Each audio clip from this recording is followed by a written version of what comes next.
Gator Dave, how you doing? I am outstanding, Mike. We're finally here. We're Yes, back. yes. Good evening out there. It's that time of the year again. College football only a few weeks away. Man, I'm excited. I know we kind of drug things out a little bit just to give a little more suspense to the year, a little 25 hours. I mean, we just kind of bring it to a head and all this suspense, all these folks wanting to come visit us, Mike, here at Bets Utopia, man. The number one location for all things sports betting. I'm Gator Dave. That's Miami Mike. This is our first show of the year, and we are extremely excited. We got a little announcement to make. We talked a little bit at the end of the year last year that we might have something on the horizon, and we've got an announcement. Mike, you want to do the honors and tell everyone what's cooking with Bets Utopia? Yeah, so we try to do an improvement per off season, if you will, and this is one of many. We hope we're still trying to implement a few before the season starts, but we are officially on podcasts now. Gator Dave, we are on Spotify, we are on Tidal Music, we're on, I believe, Apple Music. We're on YouTube as a podcast. We're all over the place as podcasts. Anywhere where you find podcasts, you can find Bets Utopia. So definitely make sure to check that out. That's pretty cool. Pretty proud of that. Our first episode we ran as a test. Last episode we did with the bowl games, championship games, we threw that up there. Got some good responses with that old video, old podcast. So we're hoping this season we can get some traction going with that as well. So if you can't catch the full YouTube video, make sure you catch the podcast. Good traffic listening right there. Absolutely. Nice ride home in some crazy Atlanta traffic or LA traffic or wherever you are. It'll be awesome. So we're pumped about that. So check us out. Like, subscribe on the podcast. You can put stars up there. I mean, it's awesome. So here we go. Five Next stars. 5 weeks, 5 stars every time. The next Every time. 5 weeks, we're going to look at Tip your the Uber Power driver. Four leagues. Then we're going to look at our top 25, and then we'll kind of look at the who we think's going to make the playoff and win the Heisman and all that cool stuff. That's how we'll do it, and then we'll roll into week 0. Should be fun. Should be exciting. Like I say, and like Mike talked about, we're expanding our horizons. And don't forget the live shows. We are gonna do everything we can to be on Wednesday nights at 8. The podcast and how they're gonna drop. So what happens is after we finish the show, Mike goes in, works his magic, takes the audio and drops it into the podcast. It takes an hour or so for Spotify. It's almost 24 hours before it hits some of the other ones like Apple Podcasts and so forth. But it'll be by the next evening, by Thursday evening, it's out there in time for folks to take a look at our picks. So tonight, we're going to look at the Big 12, the crazy league from last year, the upside down league, the league that who knows what the hell is going on. So that's where we are tonight. Please remember though, like, subscribe, turn those notifications on so you know when we're rolling out there. So I do have one announcement, Mike, before it's very, very important announcement that we've got to get out there. I know we're starting football season, but we cannot forget. You're We pregnant. we cannot forget, Mike. Boob job. Uh, the the men's NCAA national basketball champion Florida Gators won it all this year and took care of business. Congratulations to our boys there. All right. So, we got six watching. Throw it up there in the chat. Oh, what do we got there, Mike? We got Kalen, we got Public House, we got Evelyn, we got Scott Crawford. We got them rolling, baby. We got them rolling out there. So Good to What's up, hear. Good to everybody? hear. Thanks All for right. joining. Thank you. Thank you. Thank you. Um, so we're going to start with the picks. We're going to do four at a time. We're starting from the bottom, and I'm going to go first. And we're going to start with number 16. Gator Dave's going with the UCF Knights at 4-8 at number 16. They're only returning four players, Mike, from a team that was 4-8. Ooh. Mm. But the good news for UCF, Mike, is they got their national champion coach back, Mike. They got Scott Frosty back. Frosty the Snowman is back, baby. So Frosty the they're gonna make it happen, right? Not really. So they don't even know who their starting quarterback's gonna be. They're trying to figure that out. The league's got their quarterbacks ranked somewhere near the bottom. Strength of schedule comes in at 54th in the nation. Lots of turnover, tough schedule. UCF only wins 4 games this year, guys. So they get the cakewalks, and that's going to be it. Not a lot going on there.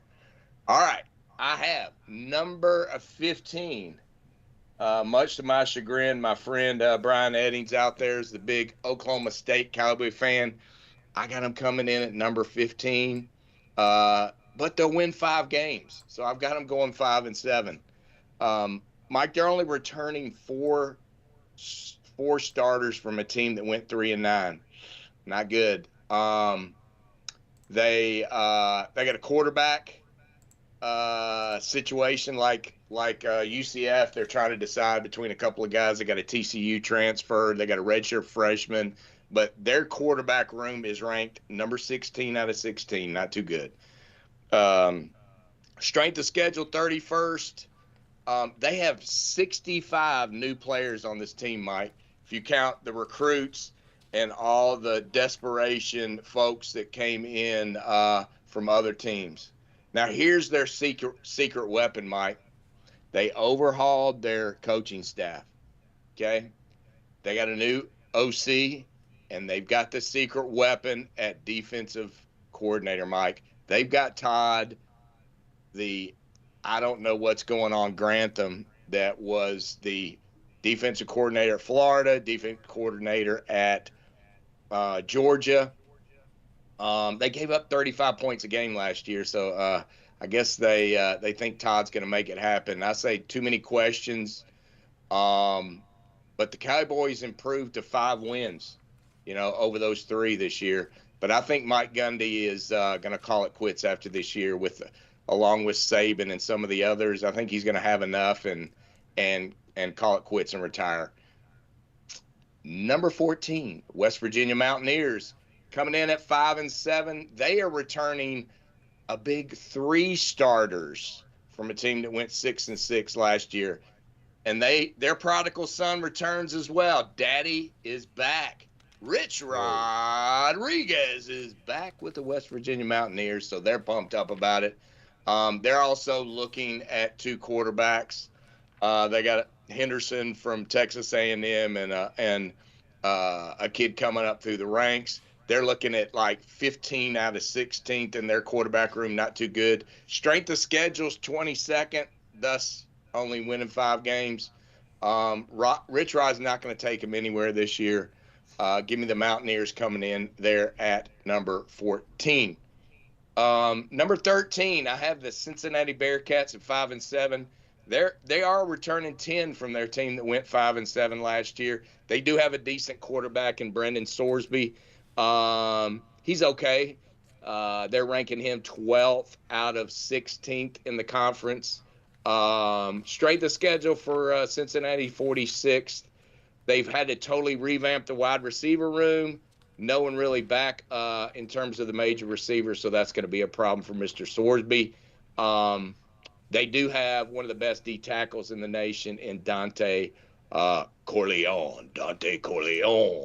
So really good D tackle. But the Cats are only going to win 5 games, Mike. So that's my first 4 on the bottom of the Big 12. You're up, my friend. Right on. Yeah, somewhat similar towards the bottom, but not exactly. So I got Kansas at the bottom. I got them at 3-9. I have them winless in the conference, Dave. I have them going a whopping 0 for 9. I think they're going to beat Portland State. No, I'm sorry, that's BYU. I think Kansas is going to beat Fresno State. They're going to beat the whopping Wagner, always the tough powerhouse. But I think they go into Mizzou and upset the SEC Tigers in week 3. And then after that, they're just going to absolutely stink it up, to put it politely. I think they're going to lose 9 straight after that. Every conference game. Jalen Daniels, he's coming back at QB for Kansas under Leopold. I don't see it. He took a major step back last year. He had tons of turnovers, tons of fumble issues, tons of interception problems. I don't think that's going to change. This time he's also without his safety blanket, Devin Neal, who was basically Kansas's go-to. The kid averaged 6 yards a carry, 1,300 yards on the year. He was their main focal point on offense that they could kind of lean on. He is gone. All of their leading receivers, as a matter of fact, their top 7 leading receivers are not on the team this year for Kansas. That's probably going to be a problem when it comes to chemistry between the quarterback and your receiver core. And on defense, they're also without their top 6 defensive players when it comes to tackles from last year. That is not a recipe for success. I think Kansas is in for a rough season in their brand new beautiful stadium, Gator Dave. It's going to be lovely for away teams. Make sure to go check that out. Next, coming in at 15, I got Arizona. Arizona, I think they're kind of in the same boat as Kansas. Unfortunately, I got them at 3-9. But guess what? They are going to win a conference game, Gator Dave. Arizona's going to upset somebody and make it happen. That somebody would be Kansas. It's going to be Kansas. That's going to be the worst game of the year, November 8th. Make sure you shut your eyelids for that one. It's going to be ugly. Arizona, same sort of deal as Kansas. They lost a ton of pieces. Their number one offensive weapon, Tet McMillan, he is now a Carolina Panther. He got drafted. He is gone. So no more safety blanket for Noah Fafita to throw it up to and just go down and get. Tet is not down there somewhere. They also have a couple of sophomores on their offensive line, which is a little sketchy when you got underclassmen playing on a Power 5 O-line. I just don't have faith in this team. They got some decent starters coming back. They don't really have that beneficial of a schedule when it comes to a conference run, so I think they're going to have a rough year. TCU, I have at 14. I have them at 4-8. I have them at 2-7 in the conference. I think Sonny Dykes is going to be gone by probably week 6. I think he is well on his way out. Actually, I think they upset North Carolina week 1. You can book it right here. Little preview to week 1 action here in a couple weeks. But I think TCU upsets North Carolina.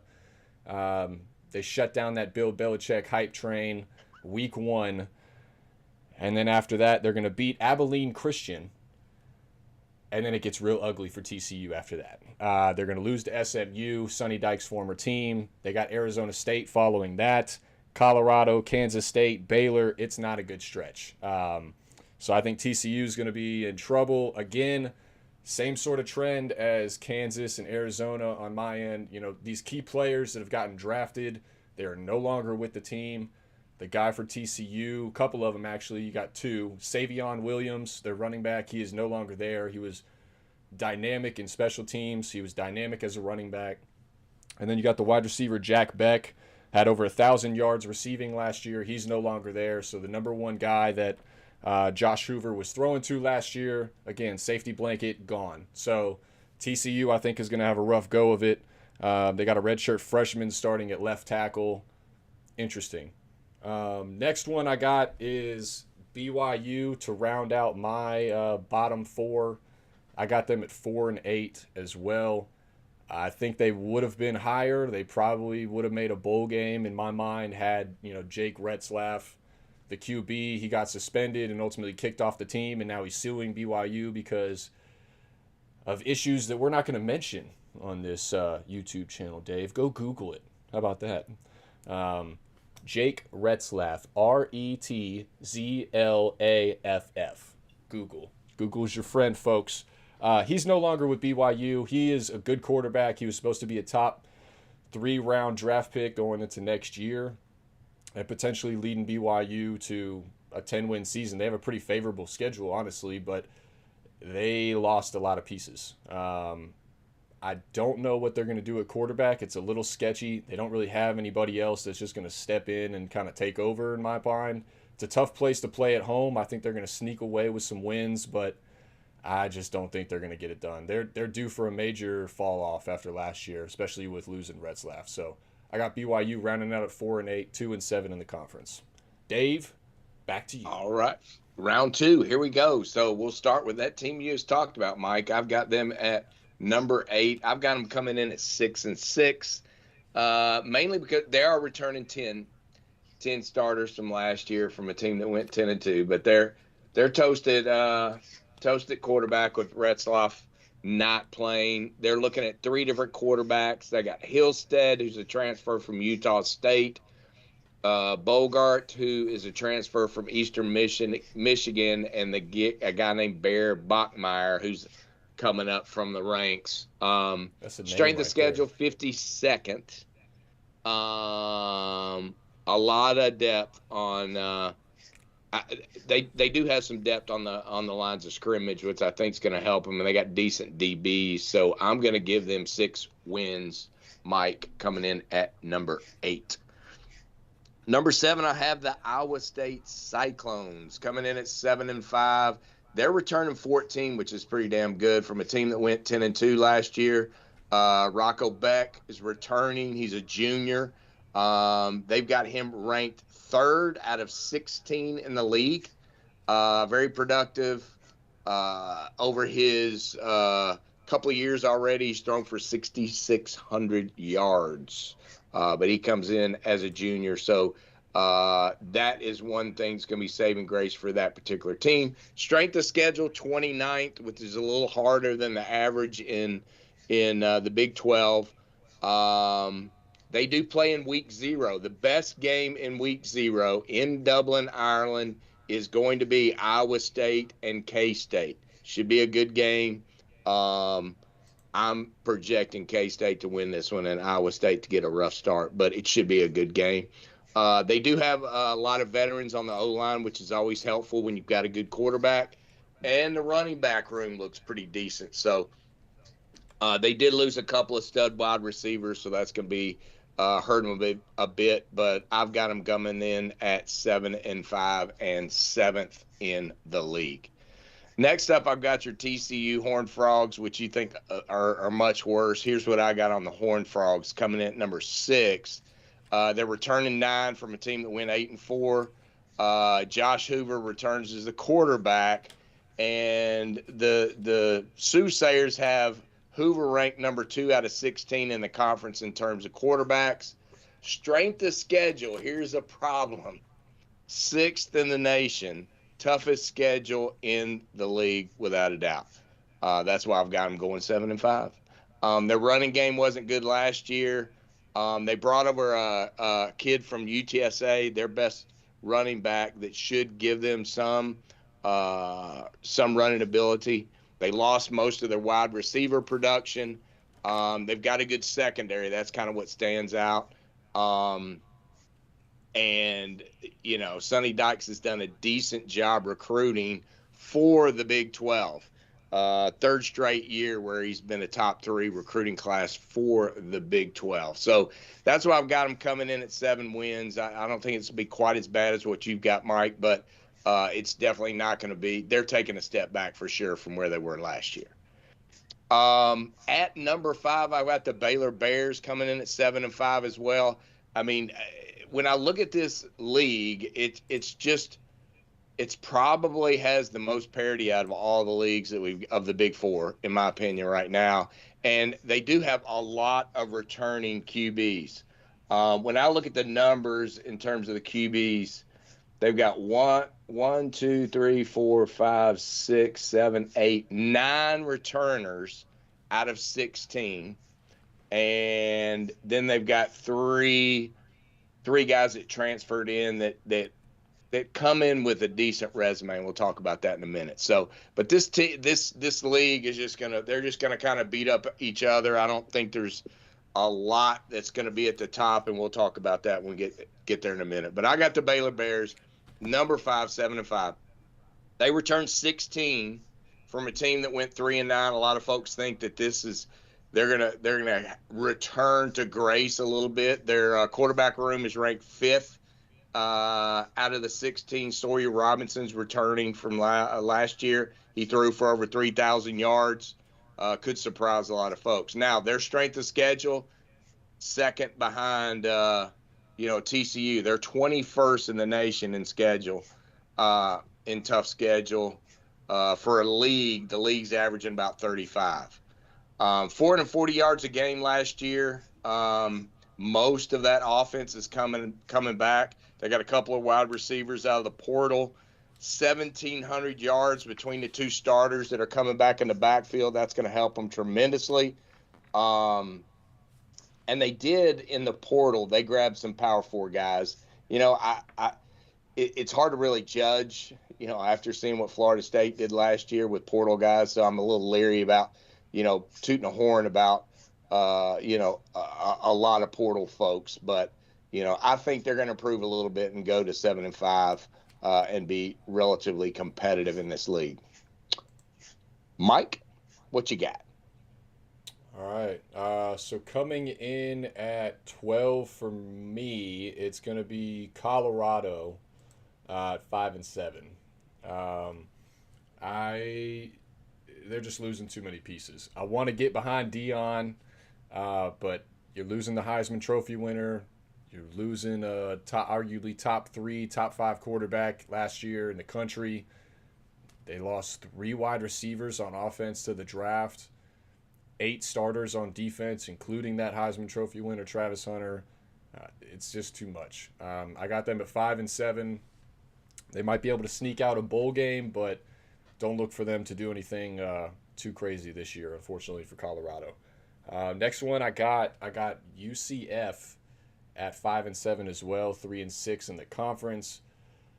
You mentioned it. Scott Frost is coming back as head coach. He led them to all their success at UCF, kind of changed that program around, set some culture, and they've kind of faded back into the abyss a little bit since he left for Nebraska. He's now back.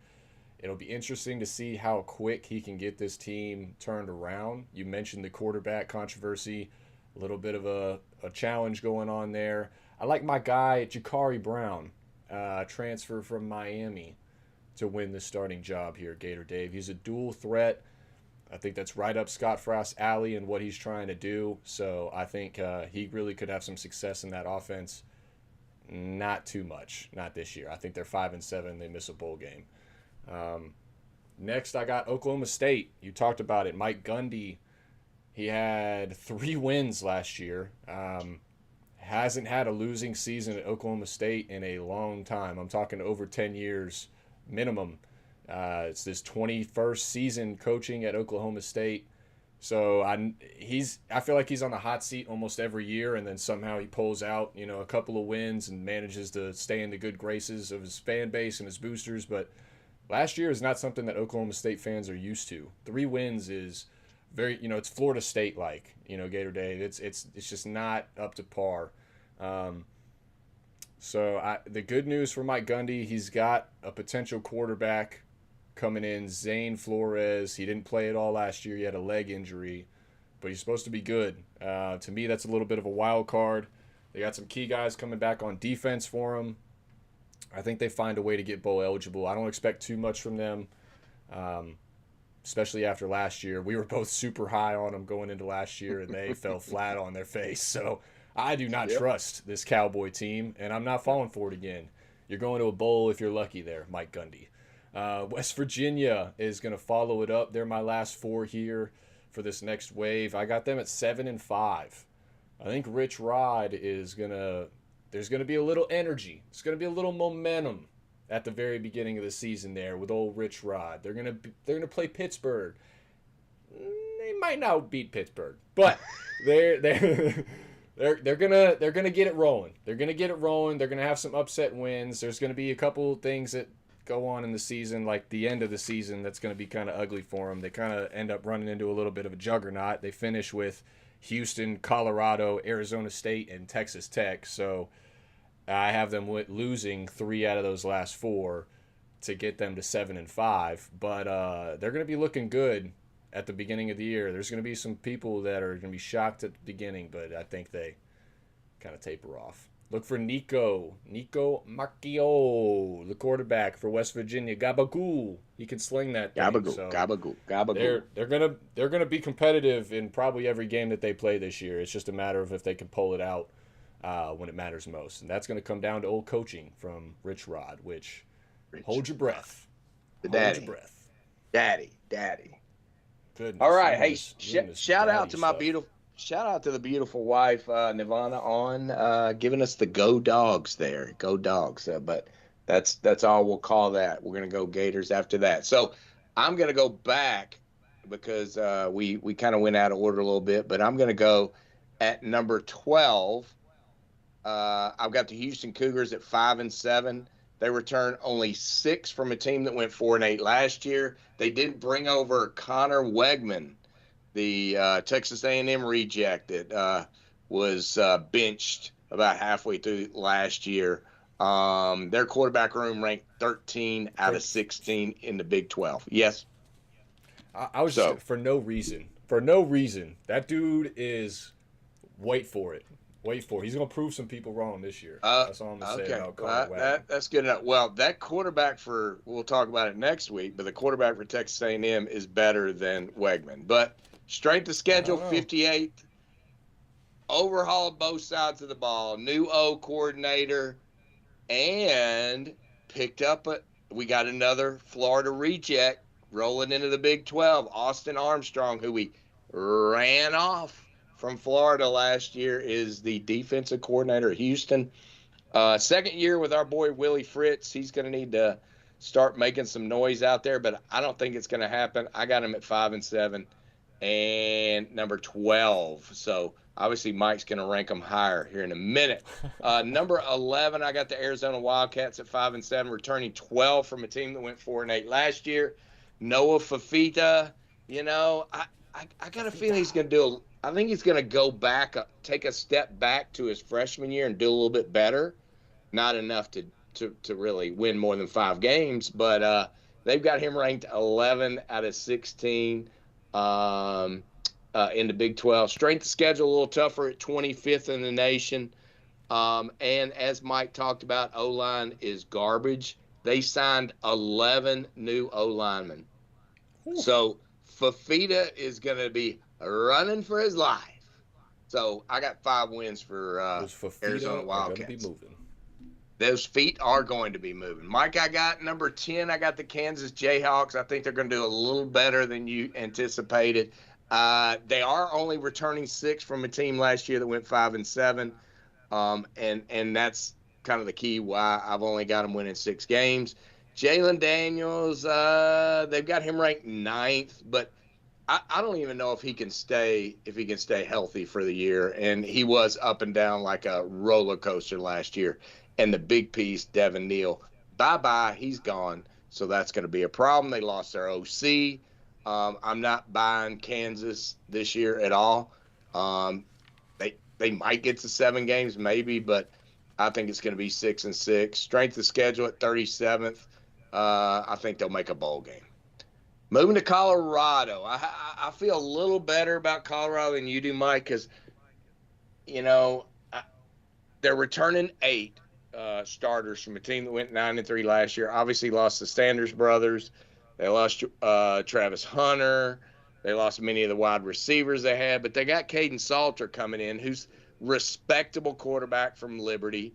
They've got him ranked 10th out of 16 in the conference, but he hadn't faced the talent or the competition that he faced at Liberty is not going to be what he faces here in the Big 10.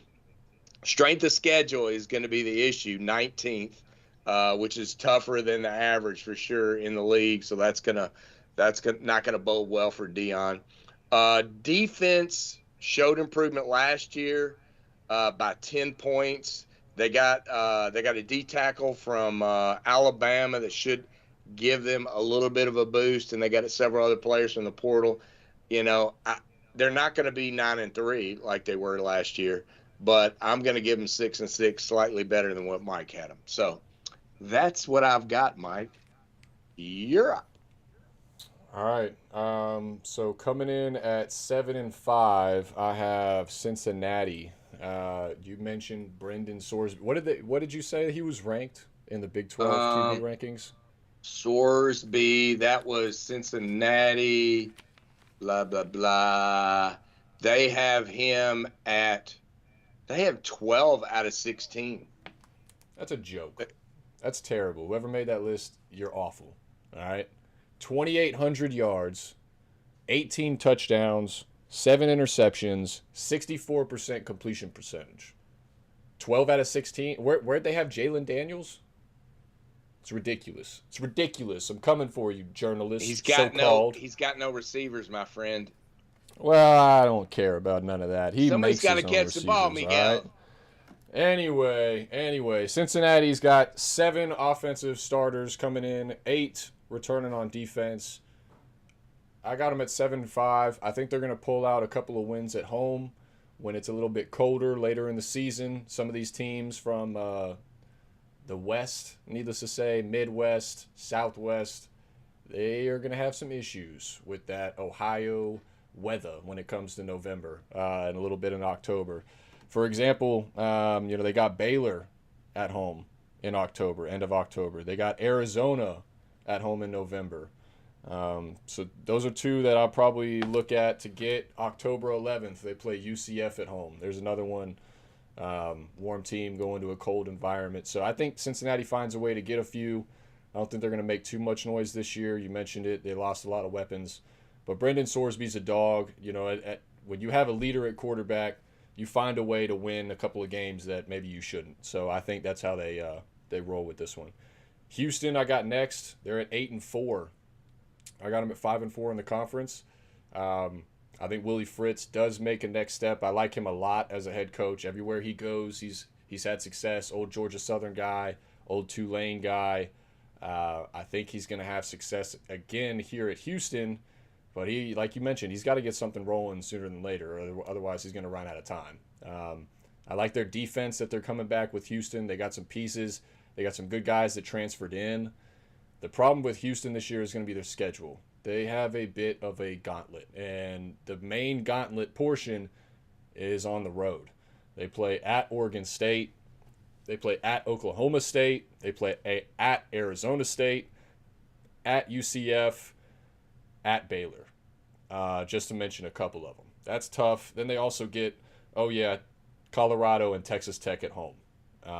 So that stretch right there of, 7 games, that's going to be rough. Then you look at the other games that they got. It could be a pretty rough season for Houston, but again, I think coaching finds a way to pull out some of these games. One thing about the Big 12, you have some powerhouse coaches like a Mike Gundy who's been there forever, Sataki for BYU, Aranda for Baylor, Matt Campbell for Iowa State, Kleiman for Kansas State, Leopold for Kansas. You have these, Rich Rod, the list goes on. You have these big name coaches, but then you have a couple of smaller guys that are trying to make the names for themselves, like a Brent Brennan, for Arizona, or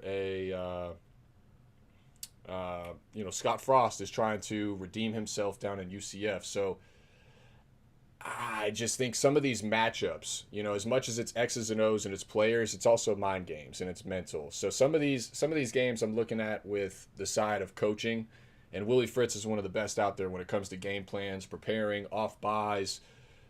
He knows how to get his guys going. So I like Houston to pull some out, but man, they do have a tough schedule. Next I got coming in at Utah. It's 8-4. Utah. Last year they got down to their 5th string quarterback by the end of the year, Gator Dave. It seemed that they were just pulling people in from the concession stand. They went for a bathroom break. All of a sudden they're on the field playing quarterback for Utah, it seemed like. So It'll be interesting now that, Cam Rising is officially gone. There's no controversy. Is he going to play? Is he not going to play? Week in, week out, drama. Who's going to start? Who's not going to start? They still don't know who's going to start. Let's just be fair. However, it's Utah. They don't know who's going to start. Um, they're going to run into some problems too. They had a lot of guys leave, but this is one of those teams, same situation. Kyle Whittingham, elite head coach, elite. He's going to find a way to motivate his guys, get wins that he probably shouldn't. But I don't understand the hype behind Utah. I really don't. I mean, they've gotten the hype for the last 5-6 years and done nothing with it. Top 10 preseason every year it seems like, and they fall flat every single time. I'm not buying it. Give me Utah at 8-4. I think they're going to win some games. They got a couple of favorable games at home, but they got some road games that are not so favorable. So I think that it's going to be a little bit rough. They're going to find some opportune moments. I think they play a couple teams off of a bye. Whittingham's classic, great coach off a bye, so he'll find a way to get some wins. But they have a tough stretch with their last 4 games. Last 3 actually. To end the season, you got at Baylor. Baylor's coming off a bye. You got Kansas State at home, and then end of the season you're going at Kansas, which you think they're going to be able to potentially upset some people. That's a Friday night game too. Friday night scaries are always a interesting game when it comes to college football, especially late in the season. So I think Utah struggles a little bit this year, but bowl eligible for sure. Kansas State. I'm sorry, not Kansas State. Who do I have coming in? Yeah, Kansas State. I have Kansas State coming in at 9-3. What position at fifth? Fifth. Yeah, Kansas State coming in at 9-3 at 5. Again, they find a way to get it done, but it's just climbing. I mean, I don't understand what they have to do, Kansas State, in order to get over that hump. They've lost players. They have key guys coming back. Avery Johnson's back for what feels like his 12th football season. They got to put something together. It's time. Kleiman's been there for years. Matter of fact, he's been there for 7 years now, since he came over from North Dakota State. So he's got to get it going. Best season he's had so far is a 10-win year back in 2022. He has not been able to hit that mark since or before. He's got to get something rolling. Avery Johnson coming back. Everybody's got him as a potential Heisman favorite. He had 25 touchdowns last year, 10 interceptions, 2,700 yards, but only on 58% completion. He is a dual threat. It's going to be interesting how much they use him at running back now that they've also lost their leading running back from last year, DJ Giddens. He's gone, 1,300-yard carrier. So it's going to be interesting. It's going to be a little bit more on Avery Johnson's shoulders to kind of get it done and lead the team. He hasn't really shown that he can do that in the past. He's had some rough games and some inopportune times when they kind of needed him to be clutch, and he's had bad turnovers. He's had bad body energy on the sideline.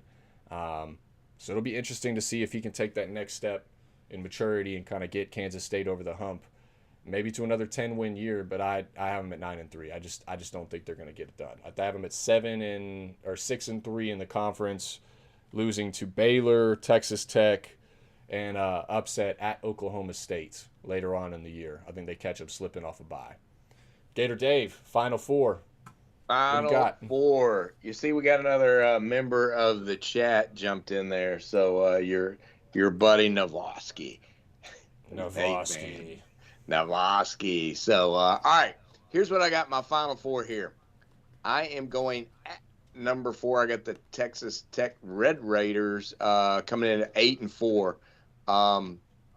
They're returning 12 from a team that went 8-4 last year. I know everyone is like, oh, Texas Tech sank all this money into the program. They're going to make it happen. I don't think they're going to make it happen this year, maybe next year, but it's not going to be this year. I think they're going to go 8-4. They got Morton returning as a senior, another one of those guys been around forever, but they only have him ranked 7th out of 16 in the Big 12. Strength of schedule 55th, which is pretty easy for that average of 31 in the league. again, a lot of people are saying championship or bust now, but I think it's too early, a bit over on the expectations at this time. The D line has been overhauled, so I see it being an issue for them. Thus, only 8 wins. I've got coming in at number 3. I've got Kansas State. They're returning 11 from a team that went 8-4, so I got them popping up one more win. Avery Johnson obviously coming back, pretty exciting dude, but he's still only ranked 6 out of 16 in the conference. Again, I want to remind everyone that week 0 game, again in Dublin, Iowa State and Kansas State, should be a very exciting game. Definitely one on the books for sure. Strength of schedule about average for the league, 35th. They do have to play at Utah, which I think is going to be tough. We'll talk about Utah in just a second. They do have a veteran O-line. They got a strong D-line. Linebackers look good.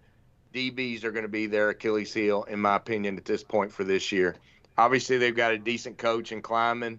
I don't think, again, as Mike said, I don't think it's going to be his year to get to the playoff, because we're going to talk about the next couple of teams that I think have somewhat of a chance to make it to the playoff, but I don't think it's going to be K-State. A lot of people are saying K-State. I think if you look at the ticker, they've got probably the best odds of making it in and winning the conference, but I just don't think it's going to be them.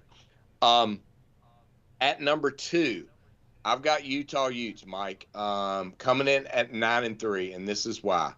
They're returning 12 from that team that went 5-7, and we know the shit show was the quarterback situation, and Mike went through that in depth. And to me, that was the biggest problem that they had last year. So they are bringing in a pretty exciting dude, Devin Dampier from New Mexico. Last year, his numbers were very similar to Avery Johnson, 2,800 yards. 58% percentage. Show the schedule. Dude, Where's the list, Dave? Where's the list? Dude ran 1,000 yards, 1,000-yard rusher last year. So I think you couple that with what I'm about to talk about. Strength of schedule a little tough at 24th, but they have a good O-line and D-line, probably the best in the league, returning. The coach does a great job of building. Mike talked about it. He's probably the best coach in the league, but he's definitely always had a good offensive defensive line. So I think that's what's going to be the key. Granted, the kid Dampier is, his schedule wasn't Big 12, but I think it's going to be a shot in the arm and definitely something much better than the shit show they had last year. And I think it's going to make enough difference between that and the O-line and D-line to give this team 9 wins this year, and a very small chance at CFB at the playoff. Small chance. I think the team that will be going to the CFP from the Big 12 is going to be Arizona Sun Devils, as they did last year. Wow. And this is why I've got them at 9-3. Mike, they're returning 17 from the team that went 11-3 last year, most on anybody in the league.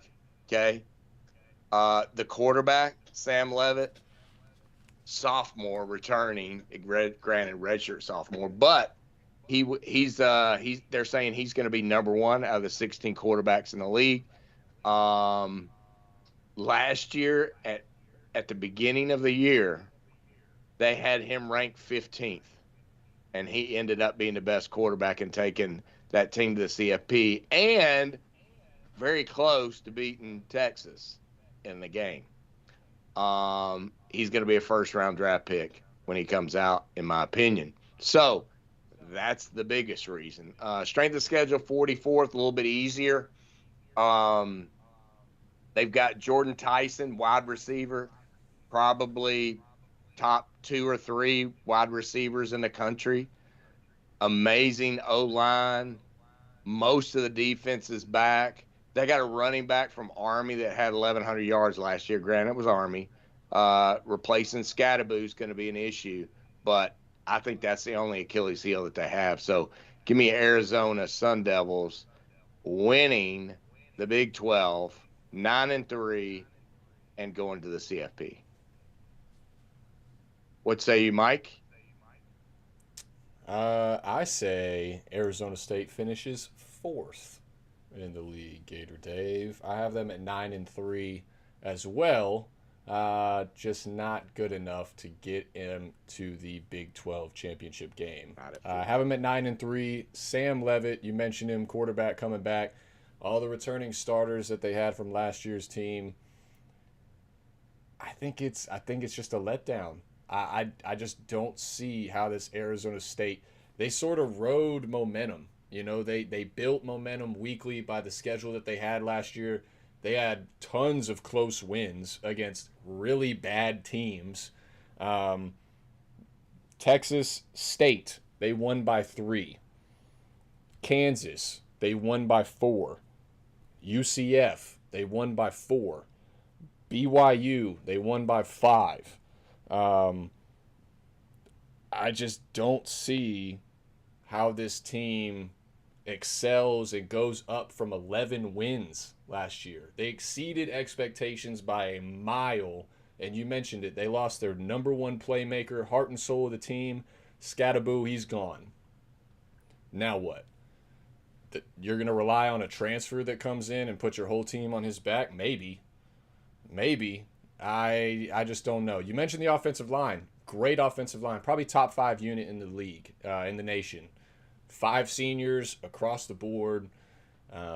They're going to be proven. It's going to be hard to get by them. It's going to fall down on Sam Leavitt. That's what it's going to come down to. If he doesn't turn the ball over, if he manages the game like he did last year, 24 touchdowns, 6 interceptions, 60% completion.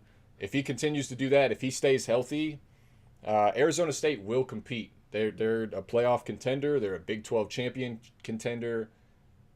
I don't know if they're going to get it done. I don't know if Sam Leavitt's going to stay healthy. And his backup is Jeff Sims, one of Gator Dave's favorite players in the country. So he's like 90 years old, isn't he? He is. He's been around for a while. He is a bit of a journeyman. But yeah, so I'm not completely sold on Kenny Dillingham either. I think he might have rode a wave. He maybe should have taken another job offer elsewhere, but that's his alma mater. He's probably not going to go anywhere as long as he can. It's going to be hard for them to duplicate or better than last year. I just don't see it. So give me Arizona State at 9-3, 4th in the Big 12. Coming in 3rd, I got Texas Tech at 10-2, 7-2 in the conference. You mentioned it. They spent a lot of money. The oil money came out in a big way this offseason. They got a lot of transfers coming in. They got a lot of high recruits that are coming in. Texas Tech is on the up and up. Joey McGuire has this team moving in the right direction. I think they may take a major step. Like you said, I don't know if they're at the point where, they're going to win the Big 12 championship. They're going to make a playoff, but they're going to be right there on the cusp, and they're going to be competitive in every game that they play. They have a very favorable schedule. They get Kansas at home. They have to go to Houston. They have to go to Arizona State, but they get Oklahoma State at home. They have to go to Kansas State, but they get BYU, UCF, Oregon State, all at home. If they can sneak a couple road games from some of these teams, they could have a really good year and a chance at a playoff. Also, their offensive line, we're big on it. Nothing but upperclassmen, 3 seniors, 2 juniors. A lot of guys returning on defense. I think this team is one that people are going to overlook. They're actually one of my most improved teams this year, along with one other specific team that I kind of have my eye on that we'll talk about in a few weeks when we do that preview. But Texas Tech, I'm super high on. Their wins, I think their win total for the year is 8. So something to look at there. Another team that I like in terms of win total is going to be my number 2 team, and that's Iowa State. I have Iowa State coming in at 10-2, 8-1 in the conference. Again, Matt Campbell, he had a rough go of it. He was getting people chanting "Fire Matt Campbell," yelling in his face as he was going to the locker room against Ohio 2 years ago, and all of a sudden now they're 11-3, and he's back on everybody's radar to move on and get a bigger and better job and greener pastures. But I think they have something here. Rocco Beck, that quarterback, he's solid. He's a game manager. Offensive line, they're deep. Defense, they got a lot of guys coming back. They have a super favorable schedule. Super favorable schedule. They play Kansas State in Dublin, like you mentioned, and they got Iowa week 3. They may slip up to Iowa. That's always a tough game for them. They're, I think, 1-6 in their last 7 against Iowa in Ames, which is where Ohio State is, its campus, Ames, Iowa. After that, they got Arkansas State, Arizona, Cincinnati, Colorado, BYU, TCU, Kansas, Oklahoma State. Super favorable stretch down the stretch, or super favorable season down the stretch for Iowa State. They could really, really make a run in those last 6 to 8 conference games that they have. Look for them to potentially be a player in the college football playoff. Will they go very far? Probably not, but they definitely have a shot at making it. My number one, Gator Dave, you're going to hate it, and I love it. It's going to be the Baylor Bears. It's going to be Dave Aranda. Finally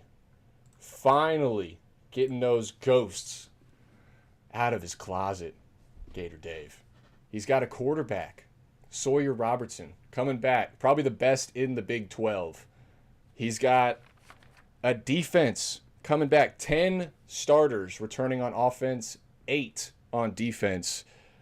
He's got his top 2 running backs coming back. He's got his top 2 receivers coming back.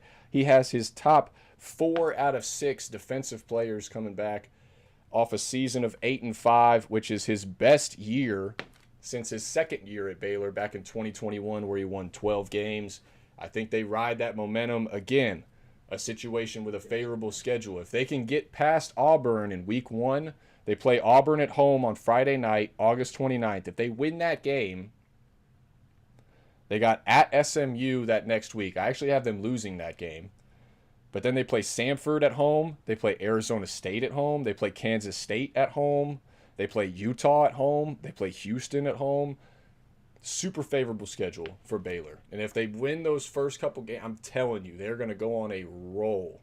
They don't have anybody to check them. So watch out for Baylor.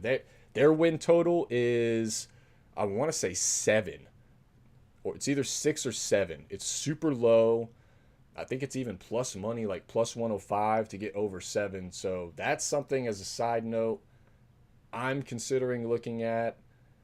I'm not saying for you to do it. I'm just saying what I'm looking at. All right? That's it, just throwing it out there to the people. But I got Baylor playing Iowa State in the Big 12 championship for the right to be in the playoff.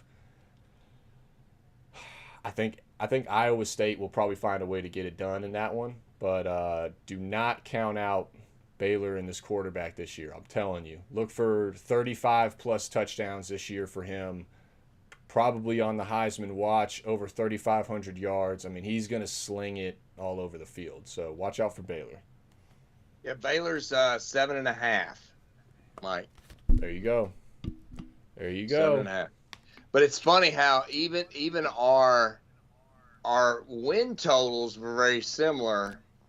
You had the last couple of teams winning more games than I did. I mean, I had we're only but if you a game or two and off. if you look at the bottom too, that's where it is. Yeah, I have a couple teams that are worse off, and you have a couple that are just just below. But they're that only a bowl game mark. or two But off. Yeah, they're right. Because this is like we said in the very beginning of the show. I mean, this league is just it's parity filled, and it was the upside down cake last year. I mean, it was like the teams on the bottom were at the top, and the teams at the top were at the bottom. And now this year, you're like going, "What the hell?" And with all these quarterbacks returning that they've got, that I mean, this league's got some firepower at quarterback, and I think it's going to be, to me, it's always exciting. Hell, it was exciting last year. And we always like to, to go into this league, and I definitely look forward to, to looking at this teams in this league for sure. So, Well, but yeah, absolutely. I mean, it's we've had that ticker going across the bottom, yeah, of the Big 12 champion odds, and you look at some of them, and I mean, they're pretty crazy numbers for how volatile this league could be this year. I mean, just like what you yep, said, what we have at the bottom right now, for me, Kansas at 3-9 and you with UCF at 4-8.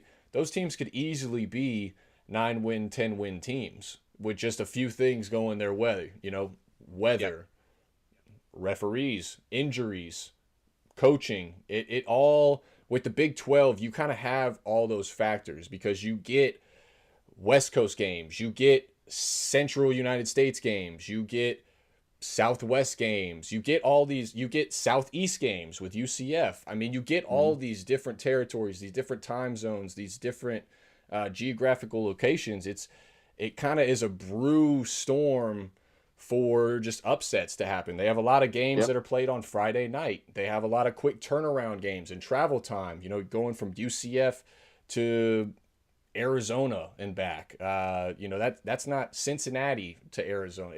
These are not hmm necessarily close games anymore with these conference changes. So that's something that's going to, definitely play a factor as well. yeah. It's definitely to me, and it's kind of why I want to lead off with this particular league because it is to me it's pretty damn exciting. So looking forward Yeah. to it. And it's funny how everybody's down on Dion again. And he's we're gonna obviously hear it from our friend when we do our fantasy league. If you know who I'm talking about, he'll be touting that Colorado's going to be one or two. Which they I've got them at 6-6, and hell, they could easily win one or two more games. I mean, if Dion does his thing, but Yeah. you just never know with this league. So it's I it's mean, I've it's got I've fun and got exciting for Colorado sure. starting strong. It's just it's the end of year gauntlet that they're going to run into. I mean, they got their last 6 games of the season. Iowa State, at Utah, Arizona, at West Virginia, Arizona State, at Kansas State. Those are their last 6. Yeah, That's a yep, rough stretch to end the yep, year. Potentially, too, with a true freshman quarterback who Colorado has not had the best offensive line since Dion has been there. So, needless to say, if this true freshman quarterback gets beat up and he gets the starting role, I think it's going to be Caden Salter.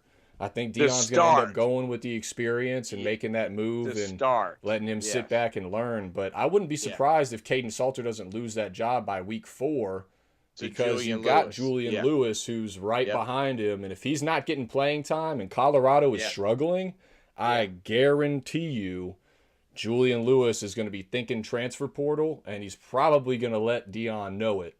And it's going to yep, put Dion under pressure to make that change. If he makes that change, which he's probably going to have to do, unfortunately, his hand's probably going to get forced. If Julian Lewis gets beat up and thrown around, I don't know how Colorado gets through that final 6 games, even at 500. I mean, that's a tough stretch to end your it season. is, it is, it is. I mean, it's strength of schedule 19th. I mean, and for the Big 12, I mean, I was looking at strength of schedule from last year, and it was just, I mean, pitiful compared to what it is. Their strength of schedule is a lot tougher this year, and the top three are, top 20 schedule. So it's going to be tough. That to me what's going to hold Dion back a little bit because I think they're going to be a little bit better in a lot of areas. Mm-hmm. Like the lines are going to be better. You would hope. And it. Granted, you lose an amazing QB and you lose the Heisman Trophy winner. I mean that's And huge. two or three of the other wide Wide receivers receivers, yeah, and the that running they brought back in, and the yeah. DBs and the safeties and the So defensive line. I mean, yeah, they only it's have nothing they it's have nothing eight. new for Colorado. Yeah, I mean, they're used to yeah, transfer portals. They're used to guys yeah, coming in and out with Dion, but It's a factor. And you don't have Shador to lean on, who's going to get you 30 touchdowns and not turn the ball over with Run quick around like a chicken passes, with his and head cut off back there. Travis Hunter, where you can just throw it up down there. He's down there somewhere, or you can Yep. put Travis Hunter on the number one wide receiver, and 2 out of the 3 plays that you need him, he's probably going to shut him down, take him out of the play. You just don't have that anymore. So it's going to be interesting to see what he does without it. Yeah. I hope the best for Colorado. I think it's a Yeah. great story for college Yeah. football. I think if Dion can get this team to the playoff, as a college football fan, why would you not want to see that? I mean, that's great. That's great parody. That's great TV. That's great entertainment to see him make that game. So I mean, I'm I rooting for him. honestly, He got yeah, a bad luck of the draw when it comes to this yeah, conference schedule compared to some of he these did. other teams like a Baylor, who has a super favorable schedule. I mean, Colorado Yeah, got a bad he did. hand deal in this one. He did. To me, if he does better than 6-6, it's a win-win for him this year, in his in building it back. But now you've got all the rumors about, does he want to coach? Because you remember my whole deal last year was that I I I was on the side of he's coaching for his kids, Right. and I still might lean a little bit more to that than I would otherwise. We'll know for sure after this year. But if he can go better than 6-6, then I I mean, think he sticks around we're gonna and coaches. we're gonna know week one when they play Georgia Tech at home on that Friday night. I mean, Georgia Yeah, Tech. We yeah. haven't obviously we haven't talked any other conference yet, but when we talk ACC, I'm telling you right now, Georgia Tech and quarterback Haynes King, former Texas A&M quarterback, which there's a lot of them in the country. Um, they are going to be a problem. Okay, I've got so they I they may go ahead and put the world on notice week one against Colorado on prime time. They need Colorado better be ready for old Ramblin' Wreck. That's all I'm gonna say. Yeah, I have the Rambling Wreck looking ahead. I know I because I had a little time and I looked at it. I have the Rambling Wreck Oh boy. at number 5 in the ACC, Yep. with the same record as Sounds the number respectable. 3, 4, and 5 team.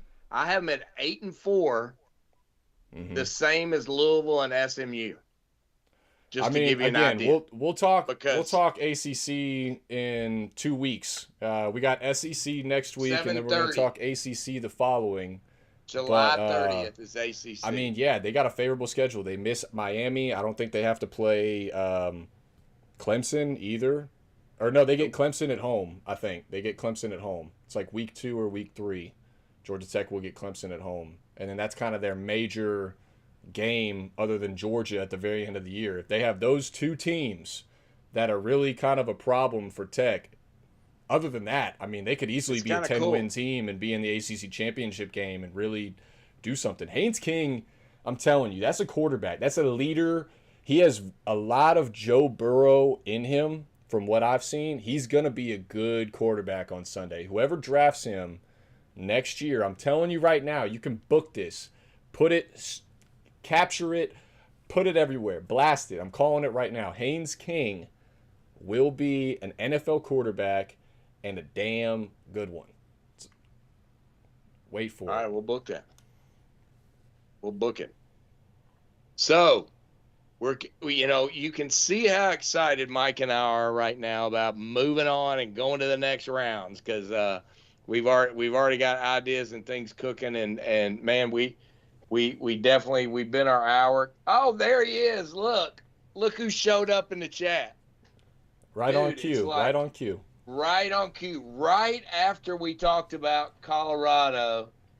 Did you get to hear it all, Caleb? The whole deal about Colorado and our respect for Dion and your team. Just double checking, buddy. So, because we just talked about you. So, but we thank everybody for being on, and we're excited about this year. We look forward to the podcast. Like we talked about, we'll drop those podcasts in, and hopefully Spotify will be up in a couple hours. By tomorrow night at this time, all of them should be it should be on all the different podcast profiles, and go out there and give us a like and hit us up there. But don't forget, on on this location on YouTube, we want you to like, subscribe, and put that check that mark so that you know when we jump on there in terms of the notifications. So we definitely appreciate everybody being on. Texas is his team this year. Go Arch. I mean, what the hell? I thought he was a Colorado fan. Come on, dude. Switching like the Georgia weather. What the hell? What do you got, Mike? That's it. That's all I got. I think this is a great show. Sorry for the technical difficulties. We'll be back on schedule this upcoming Wednesday at 8 p.m. We're going to be talking SEC football. So make sure to tune in for that. We got some Dogs fans in the chat, so you can see how I favor y'all or disfavor y'all, and maybe upset, maybe ruffle a few feathers of some Dogs fans. You maybe never know. Never know. Probably not. But you never know. So yeah, tune in next week. Gator Dave mentioned it. Podcasts, they will be up. They should be up by probably noon tomorrow, but definitely up by tomorrow night. I'll make sure to get that up there as soon as we get off of here. Start uploading it, getting it on the interweb. So definitely make sure to check that out. Like Gator Dave said, give us a like on there. Give us that nice 5-star review. Remember to tip your Uber drivers. That's all I got, Dave. That's all I got. Baylor Bears. Baylor Bears. Look out for them this year. Baylor Bears. So, that's that little hidden nugget. Hidden nugget for sure. I like it. All right, folks, we appreciate the time tonight. We look forward to next week, and all I got to say is go Gators. Go Canes, baby. We'll get there. All right, signing off. Thanks for everybody for watching. We'll see you next week.